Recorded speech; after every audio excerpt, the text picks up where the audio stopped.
Bon dia a tothom. Avui explicarem una part del paisatge, que són els sòls. És una part del paisatge que sovint no es veu perquè està cobert de vegetació i quan observem un paisatge veiem roques, veiem muntanyes, veiem la vegetació, veiem aigua, però els sòls poques vegades es veuen. Tal com passa quan s'estudia la geologia, sabem que els paisatges no han estat així sempre tal com els veiem durant tota la història, sinó que el paisatge canvia. El que passa és que canvia amb una escala de temps molt més llarga que no pas l'escala humana. Per tant, el paisatge tal qual el veiem és el resultat d'una evolució durant milers o milions d'anys. Doncs bé, els sòls que veiem, per exemple aquest tall d'aquí, que és un sòl, tots els sòls, la morfologia que tenen les coses que observem en els sòls, són el resultat de la combinació de 5 factors que els modifiquen i que fan que siguin com són. Un d'ells és el clima. És molt diferent un sòl en un lloc que ploguin 2.000 litres per metre quadrat que un sòl de desert, no? O bé un sòl dels pols i un sòl dels tròpics. El clima afecta com es meteoritzen els minerals, com es descomposa la matèria orgànica, les plantes que hi ha a sobre. Un altre factor és la vegetació. El sòl, una de les funcions que té és suport a les plantes. La vegetació, les seves arrels entren dins del sòl, agafen els nutrients i l'aigua i poden sobreviure. Els diferents tipus de vegetació ens afectaran també els sòls que tenim. Un altre factor és el relleu. És molt diferent aquest sòl que es troba en un lloc de vessant d'un sòl que es formi sobre una zona plana i estable. Un altre factor és el temps. És a dir, un sòl que estigui en una zona plana, que passa molt temps, molta aigua que entra i molta matèria orgànica de les arrels que es va descomposant, es donarà també un altre tipus de sòl. I finalment també hi ha el factor humà, perquè aquí, per exemple, si veiem aquest paisatge, veiem que molts dels vessants estan aterrassats, estan en bancals, doncs això fa també que els sòls siguin diferents. És a dir, tenim aquests factors formadors i, per exemple, aquest sòl que veiem aquí. Aquest sòl que veiem aquí està format, el seu material parental, que és sobre el que està format, que és un dels factors formadors, m'ha faltat dir abans, està format sobre un material que és bastant argilós, que és el que veiem que afloren aquestes clapes que veiem amb tota la conca de Tremp. Aquest material es va dipositar en un ambient així de llacs, de rius, fa 70 milions d'anys, i és un material que, com veieu, no està cimentat, no és una roca, però que té molt carbonat de calci, molta calç, i també té unes argiles que, depenent de l'aigua que hi hagi, de la humitat, doncs fan com uns acordions, que s'eixamplen i es contrauen. O sigui, quan estan molt humides, doncs augmenten de volum, i quan s'assequen fan esquerdes. Llavors, el resultat és que amb molts cicles aquests d'esquerdament i d'humitejament se'ns trenquen d'aquesta manera. Si aquest sòl el tenim en un vessant, què passa? Doncs que amb prou feines podrem fer un sòl, perquè aquest material amb la pluja i amb l'escolament se'n va tot cap avall. O sigui, són sòls que, com podem veure, es rejoveneixen sempre, contínuament. Són totes aquestes clapes que estan tan erosionades. O sigui, aquí el temps de formació d'aquest sòl és molt curt. Què observem que ha passat aquí? O sigui, què és l'únic que podem observar que ha passat? Veiem que la capa superior és més fosca, no? És més fosca per què? Perquè les arrels que van creixent aquí, les que poden créixer, es van descomposant i van enriquint la capa superficial, que en diem horitzó, de matèria orgànica. Això és el que els edafòlegs anomenem horitzons A, horitzons que estaven a superfície que són més foscos. En alguns llocs aquests horitzons ni hi són, amb tots aquests vàtens ja és que s'han anat tot, perquè és que no s'hi poden instal·lar les plantes de tanta erosió que hi ha. són uns materials molt erosionables. En aquesta posició, què veiem que passa? Aquí està una mica més estable, veiem que hi ha aquest horitzó A, que ocuparia més o menys fins aquí, i després veiem aquesta marga, aquest material tou, que està tot esquerdat per aquesta acció que hem dit de condicions alternants d'humitat i dessecació. I no veiem res més. Aquí, si anem més en fons, ja ens trobaríem amb aquesta marga crua. Podem veure que les arrels cada vegada n'hi ha menys, cada vegada n'hi ha menys, i màxim el que podem observar és, veieu aquestes taques blanques que hi ha aquí, al fons? Doncs bé, això és carbonat de calci, que sabem que el carbonat de calci es pot dissoldre una mica. Llavors, al cap de molt temps, quan aquí passen molts anys, doncs part dels carbonats es dissolen de la part de baix, de la part de dalt, i quan arriben aquí baix, que és més sec, doncs precipiten. I per tant tenim acumulacions de carbonat de calci en profunditat, però molt poquetes. Recordeu això perquè en el proper punt veurem què passa. Per tant, hem vist que una combinació de factors formadors ens crea un sòl que és molt jove. Aquest tipus de sòls, bé, els sòls es classifiquen. Igual que es classifiquen les plantes, els ocells o els animals també es classifiquen. Aquest sòl és un sòl molt poc desenvolupat que classificem com un regosòl. Un sòl que no té res més que alguna d'acumulació de matèria orgànica en superfície, i prou. I aquesta acumulació de carbonat en profunditat és molt poqueta cosa, també. I es deu a la posició molt inestable, molta erosió, i no permet res més. Continuant una mica amb el que deia al principi, dels factors formadors, els sòls dintre del paisatge tenen certes funcions. Actualment també es parla de serveis ecosistèmics dels sòls. El primer servei, o sigui, la primera funció que se'ns acut és el que he dit abans, de substrat o de, diguem, suport per la vegetació. O sigui, de tots els aliments del món, un 95%, hi ha gent que diu més, ve del sòl. Hi ha alguns llocs, algunes illes del Pacífic, que només mengen peix, d'acord? Però la majoria de la humanitat s'alimenta de productes que es produeixen amb sòls. Per tant, aquesta és una primera funció, la de producció de biomassa, la producció d'aliments, de fibres, de combustibles, que produeix el sòl. Una altra funció dels sòls és el reciclatge de la matèria orgànica. Aquí tenim, durant anys i panys, que aquí ha crescut vegetació i la que cau en superfície o la de les arrels es descomposa, allibera nutrients que són reciclats. Si no existís aquest reciclatge en el sòl, la vida a la Terra no podria existir, perquè estaríem enterrats per residus. O sigui, aquesta funció de reciclatge és primordial. Una altra funció és de regulació del cicle hidrològic. Amb els sòls aquests tan erosionats, que no percolen gaire, cau una gota de pluja i se'n va al riu. En canvi, amb un sòl ben format, permeable, que pugui infiltrar, l'efecte de pluges, diguem, extremes o de tempestes es veu amortit, i no tenim aquestes inundacions, o sigui, ens ajuda a regular el cicle hidrològic.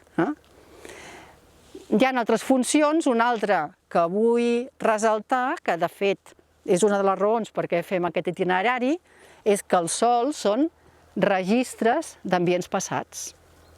Aquests processos que veiem quan observem la morfologia, o que deduïm quan observem la morfologia, es deuen a aquesta combinació de factors formadors que hem dit. Si un sòl es desenvolupa durant un període molt llarg de temps i canvien les condicions, hi haurà uns altres processos, però quedaran marcats en el sòl. Per tant, podem estudiar un sòl i aprendre a llegir la morfologia del sòl per interpretar quines són les condicions ambientals que el van formar. I bé, això, a l'extrem, això és el que fan els arqueòlegs. Els arqueòlegs què fan? Doncs estudiar sòls ocupats per humans i miren de veure com vivien a partir de les morfologies que veuen. Sí, com deia un professor meu, els sòls són un llibre que s'han d'aprendre a llegir. Hem d'aprendre l'idioma per saber interpretar el que ens diu.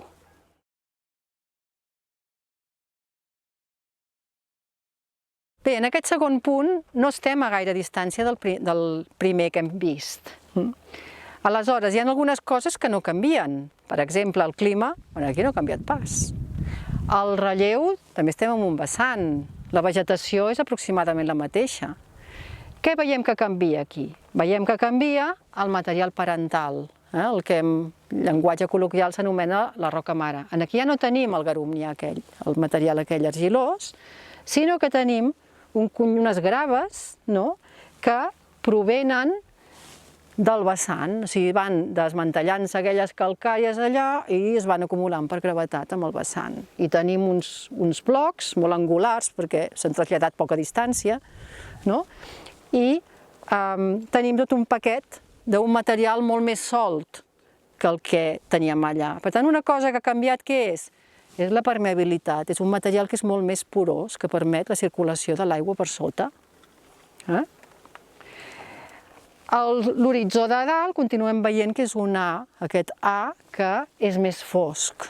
A més, aquí observem una estructura, l'estructura del sòl què és? Doncs la manera com se'ns agreguen les partícules individuals, que són sorres, llims, argiles, i veiem que és una estructura granular. Aquesta estructura granular es deu, en part, a tota l'activitat aquí dels cucs de terra, dels insectes, de les larves, que ens remenen tot aquest material superficial i que veiem que les arrels aquí estan la mar de felices, i que també és més fosc, igual que en el cas anterior, per acció de la descomposició de les arrels. El que passa és que anem cap avall i la cosa canvia. Què podem observar aquí? Que el color és més clar, no hi ha tantes arrels, no hi ha tanta matèria orgànica, i que el color és més blanquinós, com hem dit, i si ens fixem amb les graves, amb els elements grossos, observem que la part de sota estan blancs.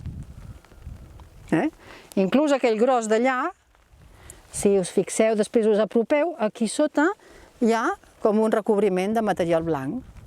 I això aniríem veient graves així, si totes la part de baix tenen acumulació de carbonat de calci. El procés que ja vèiem molt incipient, aquí és més acusat. Per què? Perquè el material és més permeable, perquè permet que baixi l'aigua.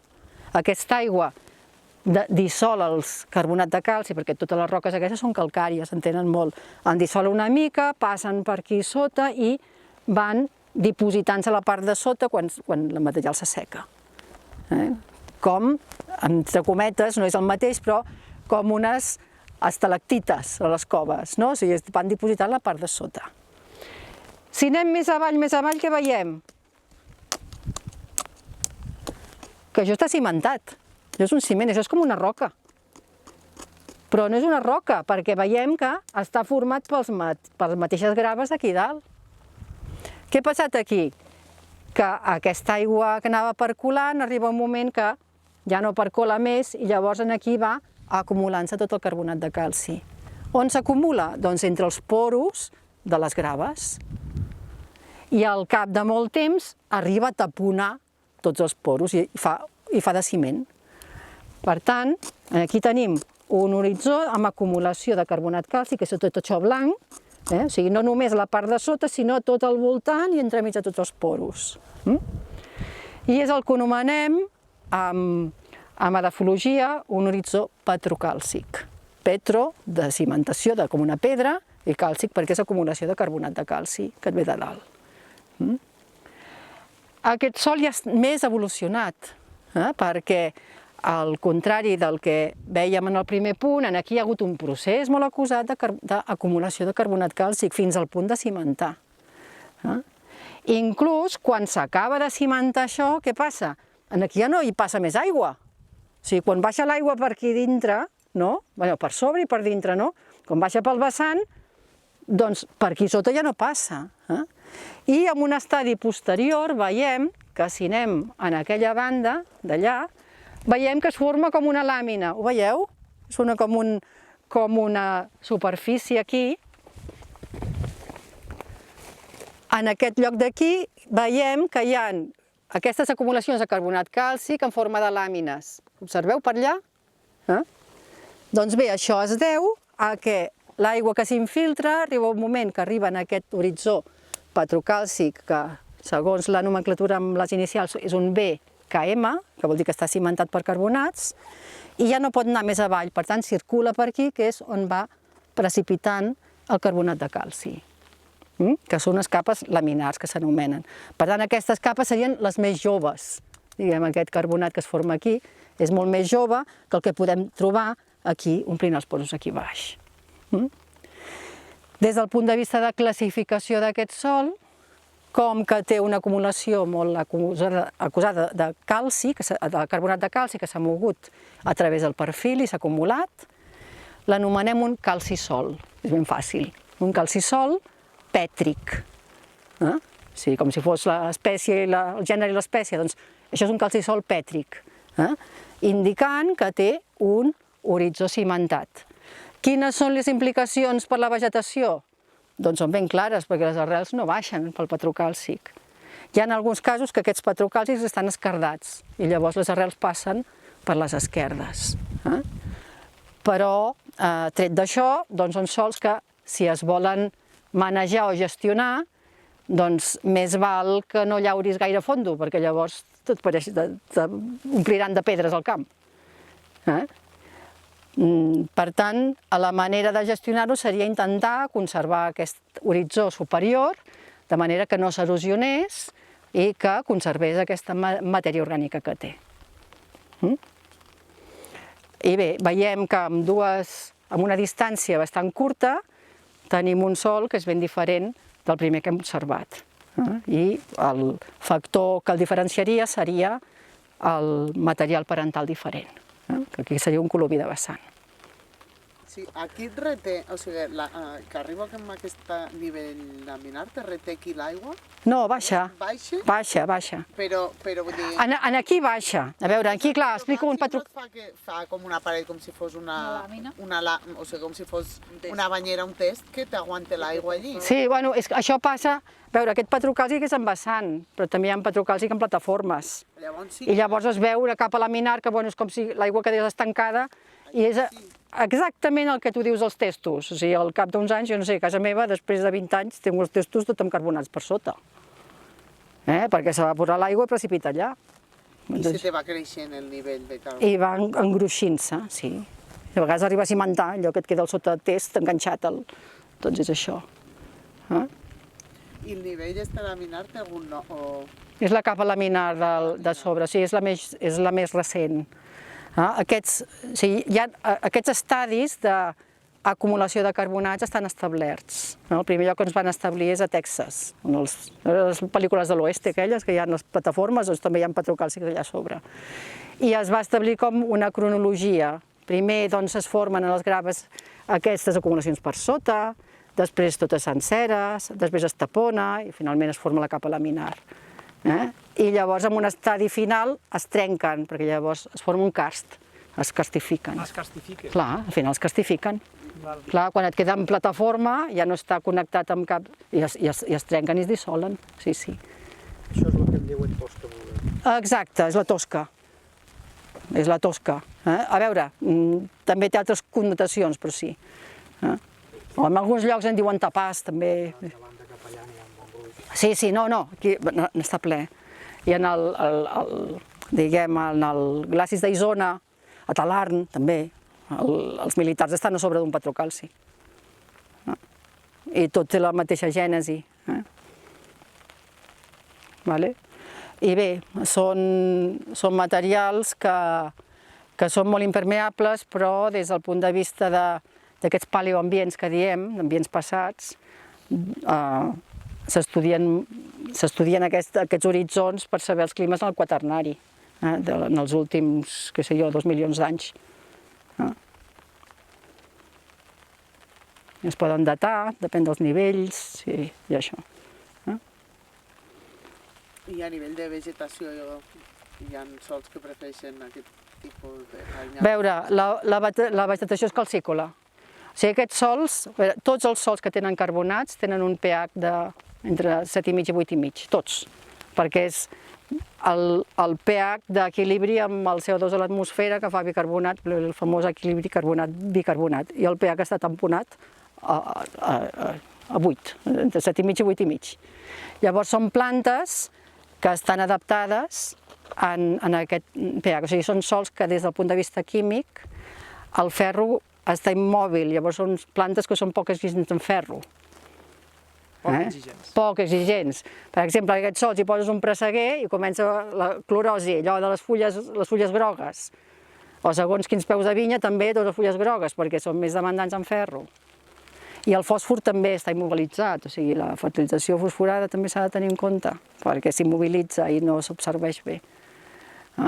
Però bé, des del punt de vista d'estructura, l'estructura és fantàstica, no? Els cucs de terra hi viuen la mar de bé, són medis molt eutròfics, tenen molts nutrients, excepte aquests problemes que ha dit. Aquí sota d'això no sortia igual que el que hem vist primer. És possible, sí, clar. Però això ja no li afecta. Sí. Aquest és un bon sòl per la tòfona, per l'alzinera. Sí, clar, sí. Perquè aquestes alzines són calcícoles, em sembla. Les sureres no, les que tenen suro prefereixen sòls àcids. Allà a Girona hi ha les sureres, perquè els pins pinyoners tampoc, sòls una mica més neutres, sí. Però bé, cada sòl, la vegetació que està més adaptada, no?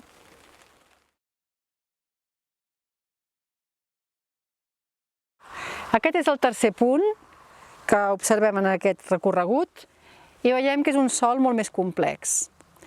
Si anem a parts, què és el que el diferencia dels anteriors o de l'anterior que hem vist?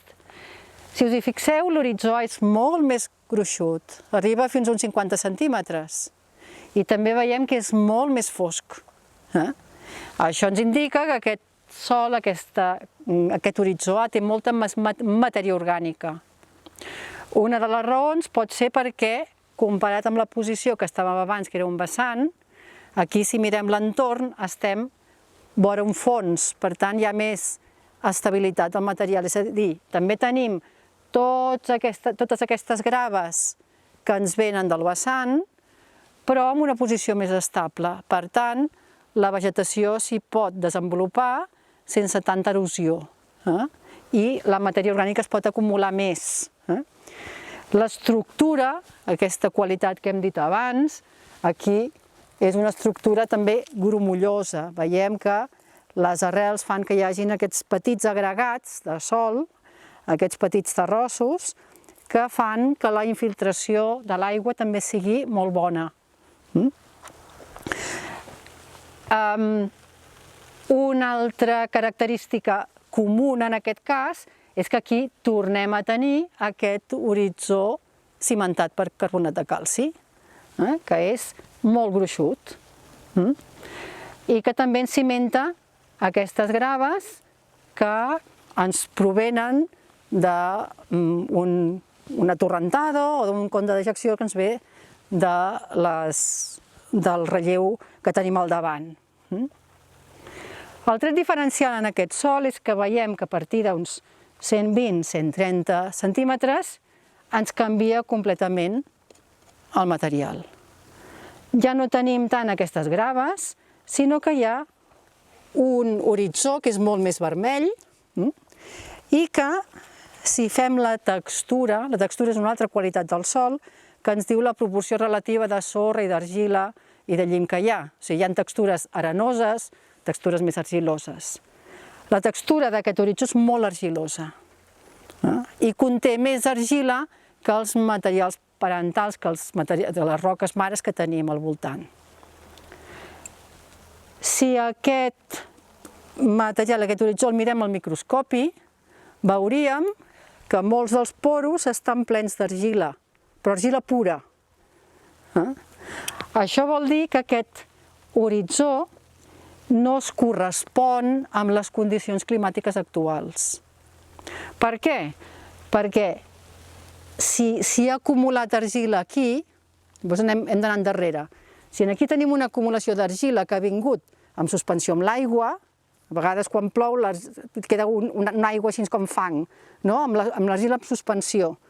Doncs si està en suspensió prou temps per omplir tots els poros, de manera que aquí tenim aquest horitzó amb acumulació d'argila, l'argila ha d'estar en suspensió. I resulta que per característiques químiques, si un sòl té carbonat de calci, l'argila no es mou, no es posa en suspensió. Llavors aquí tenim com una contradicció, no? Tenim un horitzó en què s'ha acumulat argila, però tenim material calcari. En quines condicions es mobilitza l'argila? Doncs quan se n'ha anat el carbonat de calci. Quan se n'ha anat el carbonat de calci? Doncs necessitem un clima molt més plujós perquè ens dissolgui tot el carbonat que hi ha al sòl. Per tant, aquest horitzó no s'ha format en les condicions climàtiques actuals. Això podríem dir que és un paleosol. Sabem que al llarg del quaternari, que són els darrers 2,5 milions d'anys, hi ha hagut una successió de períodes glacials, interglacials. Ara actualment estem al final d'un període interglacial. Normalment els períodes glacials són molt freds i secs, perquè clar, tot el gel està concentrat en els pols, i els interglacials són humits i càlids. Alguns dels períodes interglacials han sigut tan humits i càlids que aquí teníem climes tropicals, humits. I si pensem una mica les pel·lícules que tenim del Brasil, de l'Amazones, com són aquells sols? Són molt vermells, no? Doncs bé, això es correspondria amb la formació d'aquest sol amb una combinació de factors formadors diferents, principalment el clima. Però què més veiem aquí? Bé, aquí veiem que no hi ha tantes pedres, però veiem aquesta mena de coses rodones. Això no són pedres, això és acumulació de carbonat de calci també. Per què? Perquè bé, si pensem què ha passat després, va venir aquella torrentada enorme, va emportar-se part del que hi havia aquí sota, probablement aquí hi havia un horitzó A, s'ho va emportar tot, no? I com això té carbonats, això va començar a dissoldre's també, i va començar a recarbonatar el que hi havia sota. I veiem que aquí hi ha uns nòduls molt grossos, si veieu, molts d'ells tenen una forma així com allargada. Aquestes formes així, que semblen pedres, que estan cimentades, s'anomenen nòduls de carbonats. També s'anomenen risocrecions perquè són antics canals d'arrels que hi havia en aquest sòl, que, clar, al passar-hi l'aigua amb carbonats és per on passa millor. Per tant, el carbonat precipita al voltant dels canals de les arrels. I veureu que molts d'ells tenen com un porus a dintre, estan buits a dintre, perquè és on hi passava l'arrel. I també veiem que aquí baix hi ha un altre horitzó de carbonat de calci. Per què? Perquè aquest, quan es va rentar en aquell temps passat, clar, el carbonat va quedar en algun lloc, i en aquest cas va precipitar aquí baix.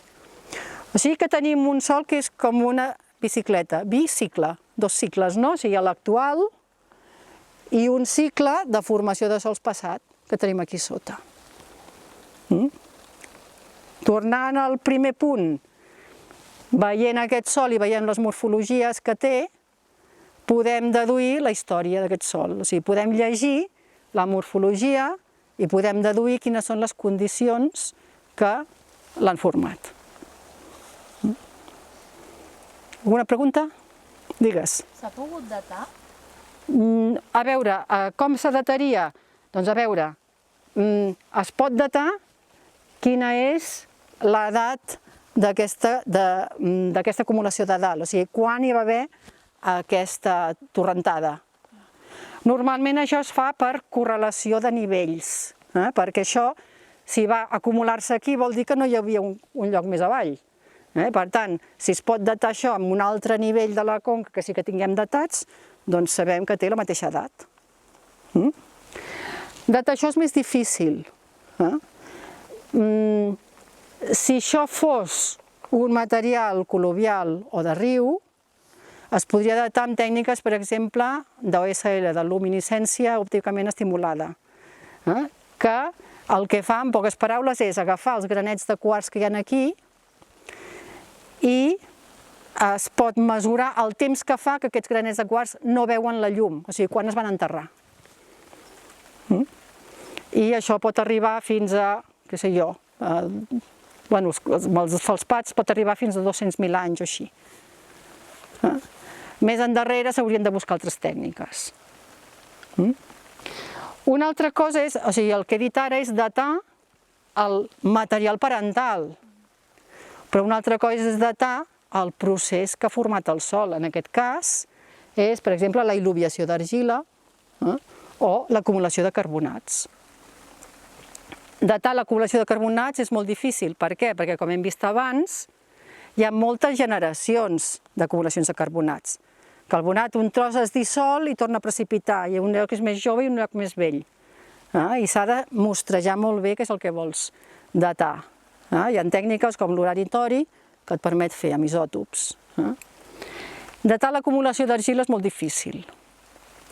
I normalment, bé, jo no conec així tècniques directes de datar la il·luviació d'argila. O sigui, el nom tècnic és il·luviació d'argila. Es posa en suspensió quan s'ha anat el carbonat de calci, o sigui, necessites una descarbonatació del material en períodes interglacials humits, es renta el carbonat i una altra cosa que no he dit és que aquest color vermell és perquè quan es renta el carbonat, quan s'elimina, alguns minerals que hi ha aquí dintre poden començar-se a meteoritzar, es comencen a destruir.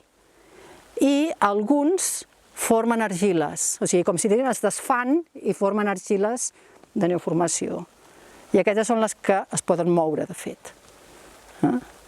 I al meteoritzar s'alliberen òxids de ferro, i per això el color així més vermellós. Que portat a l'extrem tens els sòls tropicals d'acumulació massiva d'òxids de ferro que porten meteoritzant-se des del terciari, perquè allà als tròpics no hi ha hagut glaciacions. Són sòls supervells. Amb la quantitat d'argila que tens al paleosol, pots estimar quines condicions climàtiques tenies? O és una aproximació? No, només pots saber que ha plogut molt, diguem. O sigui, pots deduir que, perquè tinguis acumulació d'argila necessites un règim percolant. És a dir, que la precipitació sigui més gran que l'evapotranspiració. Si no, no hi ha un moviment descendent d'aigua dintre el perfil. O sigui, el perfil del sòl és això que veiem.